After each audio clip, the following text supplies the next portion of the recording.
Greetings, everyone. I'm Mar. Once again, this is my opinion. If there's any point of contention in any marriage, it is getting home from work on time. This could be if both spouses work, one spouse works, you work from home.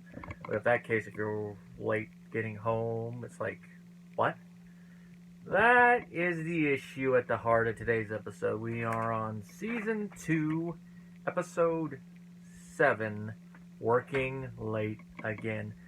The genesis of this is that Debra's, like always, wrangling the kids, getting dinner ready, fixing up the house, and Ray is late coming home.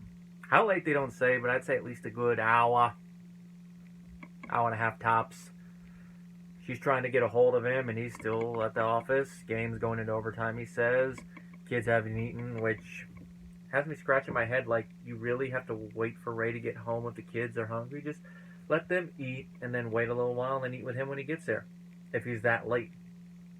But that aside, Debra getting ready to set the kids down to eat. When Marie walks in, doesn't know Ray isn't home, and when she finds out, we find out she gave them a sensor light just to know when Ray came home, despite her deflection.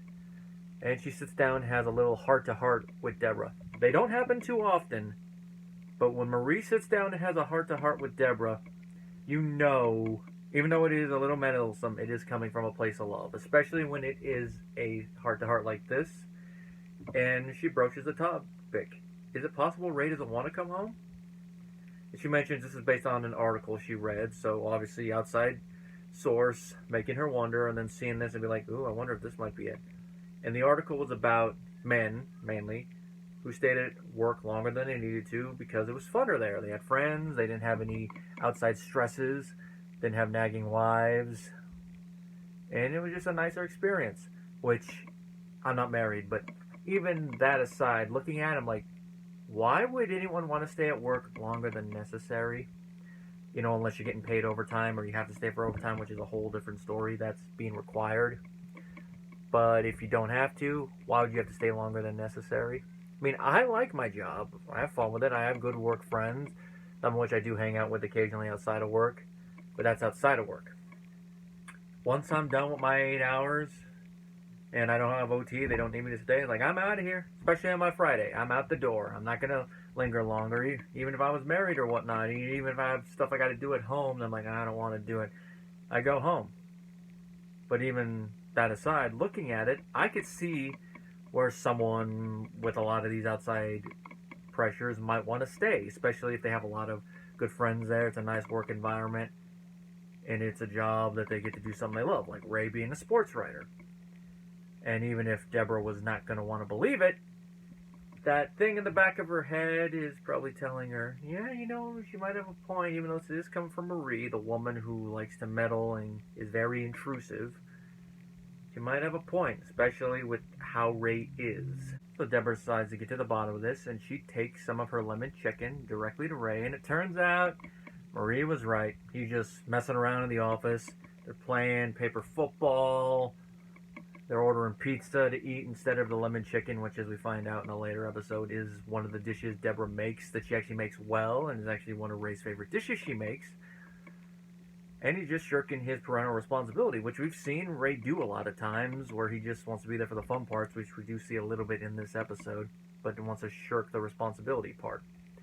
And Debra reacts as anyone would, getting mad. Ray tries to calm her down. Works a little bit, but then she mentions offhandedly, you could do all this messing around at home. And then Andy, who is watching Wheel of Fortune on the little TV in the same room, eating his slices, like, you thinking of working at home, Ray? And it puts the idea in Debra's head that, you know what, maybe if Ray worked from home, we wouldn't have this issue about him being late, and he wouldn't have to stay there to just mess around and shirk his responsibilities.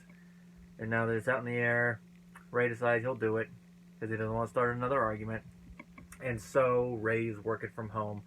Office pays to put in a modem, a fax machine, and he gets right to it. But his day is not very productive. The kids bug him. He starts interacting with them like a father, or watching them. The fun part of being a father, where you get to play with them. He puts them down for a nap later. Then his father and brother show up. They watch some random channels on the satellite dish. They find Hawaii 5-0 in Korean. They never specify if it's a Korean remake or it's dubbed in Korean, but I'm assuming it's the latter. They order pizza, and Ray burns something on a nonstick pan and leaves the coffee pot on. So when Debra gets home, she is mad because it's like, this is not what she expected. And you understand why she's mad. And now we get to the heart of the matter. As she puts it, it's, to paraphrase her, it's not that she wants Ray to be there, it's that she wants Ray to want to be there. So maybe actually come home from work early if he gets done early. Maybe come home from work on time. But be there, but not be there to the point where you just make more work for her and come off like a man-child, which Ray often does in a lot of episodes, come off like a man-child, mainly when Marie starts to baby him the way that she does, which is interesting to watch. And of course, there's an episode later on where a line where you could read a lot into it and probably bring up Freud's Oedipus complex work. Oh no, it's a pretty fun episode. Nice to see this little dynamic in their marriage. It's a typical Ray-Debra marriage episode focusing on a conflict, but it's entertaining. Ray and Patricia played off pretty well. All the cast do good. It was written by, I'm looking at the TV to read this, by the way, Ellen Sandler and Cindy Chupak, if I'm pronouncing that right. S-H-U. And they do a pretty good job. I don't know if they co-wrote it together, if one wrote the first draft, the next one wrote the second draft. But I'm guessing together, since they use the symbol instead of saying end. That's usually the way you can tell if it's together or apart. At least that's usually what it's supposed to be. It doesn't have the same knack that the previous episode does, but on its own it's pretty good. Of course, you get Andy Kindler in there as Andy. Again, he's always a delight to watch, even if he doesn't have a lot of dialogue. Just seeing him watching Wheel of Fortune on the little spinny chair and pushing him out, him coming back in, and him getting it in just a couple letters. Then over to the Fat Lady Sings. Dave Attell, once again, is Dave, his second of 2 appearances on the show. I don't know why they cut his character from it. Maybe he had other commitments and didn't want to keep making minor appearances. It's just noticeable when they cut the characters out. At least with Kevin James no longer appearing as Kevin, it made sense because he got his own sitcom, and the few appearances he made, it was as that character instead of continuing on as Kevin. So at least that makes sense. I didn't look to see if Dave got his own show, but if he did, I could understand. It was nice to see him. And he's only in one scene, but it's a little funny. His character does make an off-screen appearance later, and he sends a fax of his butt in order to test the fax machine, and we once again get stern Marie going, "I don't like that, Raymond," and she's looking at the photo. And of course, this leads to one of my favorite little blooper reel lines from this episode, which, when you understand the context, you see why it was cut. It's when Debra sees the fax, and he's like, "That's Dave." And she goes, "I didn't recognize him without his cigarette." In the episode, Ray goes, "He's trying to quit," which is funny. But in the blooper one, he's like, no, it's in there.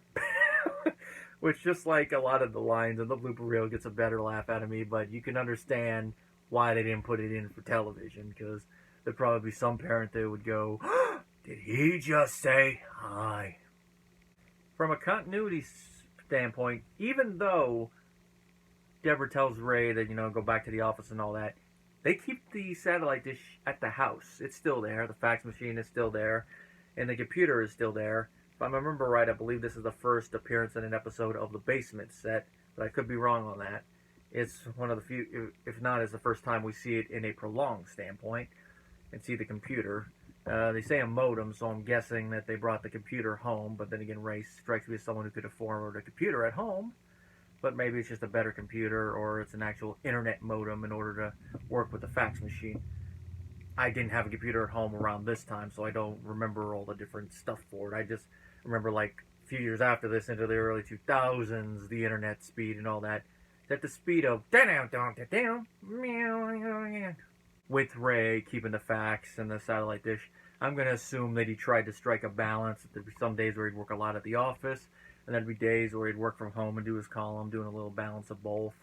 I mean, he already got it, so he might as well do a balance of both. Maybe if it's a day he's like, "Hey, Dave, I'm going to work from home today, just going to do my column and send it in." So if it's a day where he actually has to watch a game and discuss it with everyone else, big game, or he actually has to go out and do interviews and all that, then go back to the office, shoot some notes, discuss a column, then write it. Maybe do first draft in the office, do the rest of it. They never really bring it up We see him write his column a couple times in the basement, and he's also down there in the episode where he's writing a book, if I remember right. But I don't think we actually see him write any of the book.